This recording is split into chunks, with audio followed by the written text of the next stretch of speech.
Good morning mga kamason.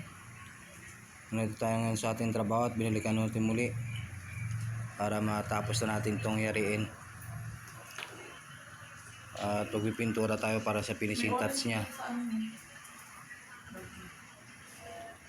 Gagawa naman tayo ng panibago ulit. Dalawa ulit ang gagawin natin.